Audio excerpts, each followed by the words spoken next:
Hello दोस्तों, welcome to stock market सेना YouTube channel. दोस्तों, आज के दिन हमने देखा कि रिलायंस इंफ्रा के स्टॉक में हमें 5% का जंप देखने को मिला और फिर हमें अपर सर्किट भी लगता हुआ दिख चुका है। जैसे कि आप देख भी सकते हो कि हाफ ट्रेडिंग डे के बाद हमें इसमें अपर सर्किट देखने को मिला है। अगर पिछले 1 महीने की बात करें दोस्तों, तो इसमें हमें 38% का जंप देखने को मिला है और पिछले साल की बात करें तो करीबन 83% का रिटर्न देखने को मिला है इस स्टॉक में हमें। तो दोस्तों, ऐसा तो क्या हुआ है कि कंपनी में हमें इतना ज़बरदस्त परफॉर्मेंस देखने को मिल रहा है और क्या फ्यूचर में भी ये ऐसा ही परफॉर्म करने वाला है? तो चलिए इस वीडियो में हम इसके बारे में डिटेल में समझते हैं। और साथ ही दोस्तों, आपको बता दूं, कंपनी को एक बहुत ही बड़ी डील भी मिली है जो कि काफ़ी ज़्यादा इंपॉर्टेंट है आपके लिए जानना। तो चलिए इस वीडियो में हम सभी चीज़ें कवर करेंगे। इस डील का क्या मतलब है, कंपनी की करंट फाइनेंशियल सिचुएशन क्या कह रही है और फ्यूचर में स्टॉक का क्या सीन हो सकता है। तो चलिए बिना टाइम वेस्ट करे वीडियो को शुरू करते हैं। और दोस्तों, अगर अभी तक आपने चैनल को सब्सक्राइब नहीं करा तो कर लेना, क्योंकि हम डेली ही ऐसे stock market related latest and important news share करते हैं। सबसे पहले दोस्तों बात करते हैं इस डील के डिटेल्स के बारे में। सबसे पहले आपको बता दूं दोस्तों, रिलायंस इंफ्रा के अंदर ही एक कंपनी काम करती है जो कि रिलायंस एरोस्ट्रक्चर लिमिटेड, जी हाँ। और ये कंपनी का स्टॉक दोस्तों कोई अलग से लिस्टेड नहीं है और ये रिलायंस इंफ्रा के अंदर ही काम करती है। तो अगर इसमें कुछ भी होता है तो इसमें हमें रिलायंस इंफ्रा के अंदर ही इसका इफेक्ट देखने को मिलता है। तो दोस्तों, आपको बता दूं कि फ्रांस की वर्ल्ड फेमस जो कंपनी है डेसॉल्ट एविएशन, उन्होंने दोस्तों पार्टनरशिप करी है रिलायंस एरोस्ट्रक्चर लिमिटेड के साथ, मतलब कि रिलायंस इंफ्रा के साथ ही आप मान सकते हो। इस डील के चलते हुए दोस्तों, इंडिया के अंदर ही अब फैल्कॉन 2000 जेट्स प्लेन बनाए जाएंगे, जी हाँ। और ये सिर्फ इंडिया के लिए ही नहीं बनेंगे बल्कि ग्लोबल मार्केट के लिए भी बनेंगे। और ये बात दोस्तों आपको पता होनी चाहिए कि डेसॉल्ट पहली बार फ्रांस के बाहर फैल्कॉन 2000 जेट्स बना रहा है और ये काम होगा नागपुर महाराष्ट्र के अंदर, जो कि काफ़ी बड़ी न्यूज़ बन जाती है दोस्तों इंडियन मार्केट के लिए।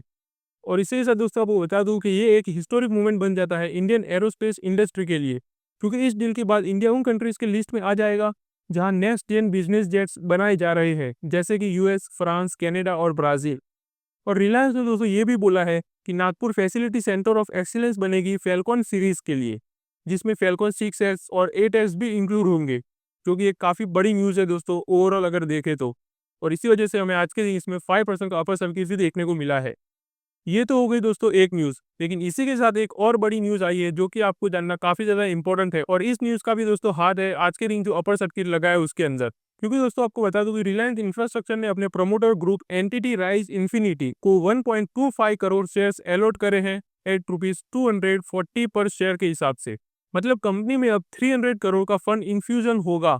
ये फंड डायरेक्टली कंपनी की फाइनेंशियल स्ट्रेंथ को बूस्ट करेगा और नए प्रोजेक्ट्स के लिए कैपिटल भी रेडी रहेगा। यानी ग्रोथ पोटेंशियल भी बढ़ता हुआ दिख रहा है हमें इस कंपनी के अंदर दोस्तों।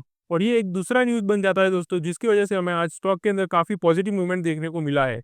अब इसी के साथ दोस्तों हम स्टॉक का परफॉर्मेंस और टेक्निकल मूवमेंट भी देख लेते हैं, ताकि आपको क्लियर आइडिया मिल जाए कि ये स्टॉक कैसा परफॉर्म कर रहा है और कैसा परफॉर्म कर सकता है आने वाले समय में भी।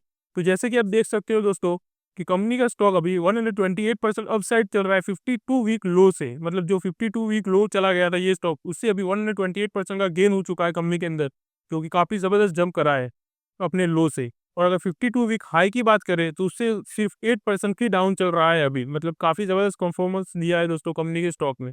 और अगर अभी तक का 2025 का रिटर्न देखें दोस्तों, इस पूरे साल का जो आधा बीत चुका है उसके अंदर हमें 27% का रिटर्न देखने को मिला है इस स्टॉक के अंदर। और अगर सिर्फ लास्ट एक मंथ की बात करें तो उसमें हमें 38% का जंप देखने को मिला है, जी हाँ दोस्तों। और इसी के साथ अगर अभी का करंट मार्केट प्राइस देखें तो वो है ₹386। तो ये चीज़ भी दोस्तों नोट करके रखना कि कंपनी का स्टॉक अगर शॉर्ट टर्म में देखें तो ज़बरदस्त परफॉर्मेंस दिया है। ये तो एक पॉजिटिव साइड हो गई दोस्तों कंपनी के स्टॉक के बारे में। पर सब कुछ परफेक्ट नहीं होता किसी भी कंपनी के अंदर। अगर आप ये कंपनी को फॉलो करते हो दोस्तों, तो आपको याद होगा कि इसी महीने के स्टार्टिंग में आईडीबीआई ट्रस्टशिप ने रिलायंस इंफ्रास्ट्रक्चर के खिलाफ बैंकरप्सी प्रोसीडिंग्स स्टार्ट कर दी थी, एक एली डिफॉल्ट के लिए जो कि है करीबन 88 करोड़ का। और ये काफ़ी बड़ा और नेगेटिव न्यूज़ बन गया था दोस्तों कंपनी के लिए। लेकिन अगर गुड न्यूज़ की बात करें तो वो ये है कि एनसीएलएटी यानी कि national company law appellate tribunal, इन्होंने दोस्तों अभी के लिए इसको होल्ड पर कर दिया है, जो कि अभी के लिए दोस्तों कंपनी के लिए एक राहत वाली बात बन जाती है। लेकिन लॉन्ग टर्म में कुछ भी हो सकता है, तो ये न्यूज़ को भी दोस्तों आपको फॉलो करना पड़ेगा अगर आप इसमें इन्वेस्ट करते हो या ट्रैक कर रहे हो इस स्टॉक को। लेकिन अगर अभी की बात करें तो इसमें अभी के लिए हमें कोई भी मेजर थ्रेट नहीं दिख रही कंपनी के बारे में। तो शॉर्ट टर्म में देखें दोस्तों, इसमें हमें पैनिक का कोई भी रीज़न नहीं दिख रहा। लेकिन अगर आप एक लॉन्ग टर्म इन्वेस्टर हो तो ये न्यूज़ को ज़रूर ट्रैक करते रहना। और इसी के साथ दोस्तों आपको बता दूं कि रिलायंस इंफ्रा सिर्फ एरोस्पेस में ही नहीं बल्कि और भी कई सेक्टर में काम करती है। जैसे कि मैंने आपको पहले भी बताया, जो कंपनी को अभी ऑर्डर मिला है रिलायंस के अंदर, वो रिलायंस की एक सब्सिडियरी कंपनी है और इसी तरह दोस्तों रिलायंस इंफ्रा के अंदर हमें काफ़ी ज़्यादा सब्सिडियरी कंपनी देखने को मिल जाती है। और ये अगर ओवरऑल हम देखें तो सभी कंपनी अलग-अलग सेक्टर्स में काम करती है। जैसे कि आप देख सकते हो power distribution in Delhi, EPC यानी कि इंजीनियरिंग के अंदर है कोई, प्रोक्यूरमेंट कंस्ट्रक्शन प्रोजेक्ट्स के अंदर है, फिर मेट्रो, टोल रोड्स, एयरपोर्ट्स और डिफेंस प्रोजेक्ट तक काम करती है दोस्तों ये कंपनी। और सबसे बड़ा प्रोजेक्ट दोस्तों जिसमें इन्होंने काम किया है वो है मुंबई मेट्रो लाइन 1। जी हाँ, तो अगर क्लियरली बात करें दोस्तों, कंपनी का बिजनेस काफ़ी डाइवर्सिफाइड है, जो कि काफ़ी अच्छी एंड पॉजिटिव बात है दोस्तों कंपनी के लिए और इन्वेस्टर्स के लिए भी। और इसी के साथ दोस्तों अगर फैल्कन जेट डील भी सही से एग्जीक्यूट होता है तो कंपनी को ग्लोबल विजिबिलिटी भी मिलेगी, प्लस डिफेंस कॉन्ट्रैक्ट का स्कोप भी बढ़ जाएगा, जो कि काफ़ी अच्छी बात है दोस्तों कंपनी के लिए। तो ये सब चीज़ देखते हुए दोस्तों आपको थॉट आ रहा होगा कि क्या रिलायंस इंफ्रा का स्टॉक अभी बाय करना चाहिए। तो चलिए उससे पहले मैं आपको कुछ ऐसी चीज़ें पॉजिटिव एंड नेगेटिव बता देता हूँ जो कंपनी के बारे में आपको जानना चाहिए। तो चलिए ये सभी चीज़ें चेक कर लेते हैं। अगर पॉजिटिव की बात करें तो सबसे पहला है बिग जेट डील मिला है दोस्तों इसको डेसोल्ट एविएशन की तरफ से, जो कि काफ़ी अच्छा एंड पॉजिटिव न्यूज़ है दोस्तों लॉन्ग टर्म के लिए भी। क्योंकि ये प्रोजेक्ट कोई 1-2 महीने या सालों की बात नहीं है, काफ़ी लॉन्ग समय तक चलने वाला है। और दूसरा है 300 करोड़ का फ्रेश फंड इन्फ्यूजन हुआ है कंपनी के अंदर। फिर थर्ड है स्ट्रॉन्ग बाउंस बैक मिला है दोस्तों 52 वीक लो से, जैसे कि हमने आप अभी पहले भी देखा। और थर्ड की aerospace long term growth potential भी काफ़ी अच्छा है कंपनी के लिए, क्योंकि इन्हें एक सबसे बड़ी और फेमस कंपनी की तरफ से एक अच्छा कॉन्ट्रैक्ट मिला है। तो अगर ये अच्छे से काम करती है कंपनी, तो इसमें हमें और भी ज़्यादा ऐसे कॉन्ट्रैक्ट देखने को मिल सकते हैं।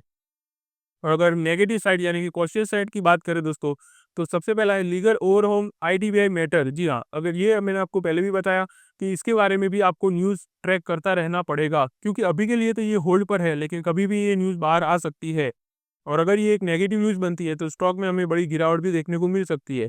उसकी वजह से दोस्तों कंपनी के ऊपर डेब्ट कितना है वो चेक करते रहना पड़ेगा आपको। और उसके बाद अगर बात करें थर्ड इंपॉर्टेंट पॉइंट है, प्रमोटर की होल्डिंग सिर्फ 16.5% ही है कंपनी के अंदर। क्योंकि दोस्तों इस कंपनी में हमें काफ़ी ज़्यादा वॉलीटिलिटी देखने को मिली है काफ़ी समय से, और इसी वजह से प्रमोटर की होल्डिंग थोड़ी कम हो चुकी है। तो ये भी एक नेगेटिव पॉइंट बन जाता है दोस्तों कंपनी के लिए। तो दोस्तों अगर आप एक इन्वेस्टर या ट्रेडर हो तो ये स्टॉक मोमेंटम और न्यूज़ बेस्ड रैली का फ़ायदा उठा सकते हो आप। लेकिन लॉन्ग टर्म के लिए प्रॉपर रिसर्च और फाइनेंशियल का एनालिसिस ज़रूर करना पड़ेगा आपको। तो दोस्तों ये था रिलायंस इंफ्रास्ट्रक्चर की लेटेस्ट स्टोरी, जो हर एक इन्वेस्टर एंड ट्रेडर के लिए जानना काफ़ी ज़्यादा इंपॉर्टेंट है। तो अगर ये न्यूज़ को कंक्लूजन में देखें दोस्तों, डेसोल्ट के साथ बड़ी पार्टनरशिप मिली है कंपनी को, फिर 300 करोड़ का फंड इन्फ्लो हुआ है और स्टॉक में ज़बरदस्त रैली भी देखने को मिली है हमें पिछले 1 महीने के अंदर भी। तो आपको क्या लगता है दोस्तों, क्या ये डील रिलायंस इंफ्रा के लिए गेम चेंजर बन सकती है लॉन्ग टर्म के लिए? हमें अपना व्यू कमेंट करके ज़रूर बताना। और अगर डेली ऐसे stock market related latest and important news देखना चाहते हो तो चैनल को सब्सक्राइब करके रख लेना।